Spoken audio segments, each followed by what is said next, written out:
10:57 p.m., November 20th, 2024. And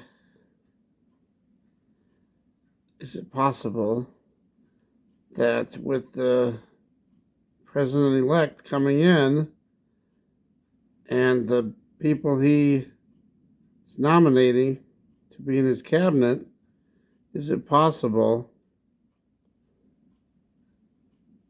to bring about the third temple?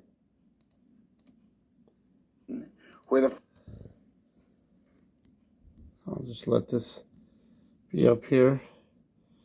But if you look at the last paragraph, 1917 was a miracle. 1948 was a miracle.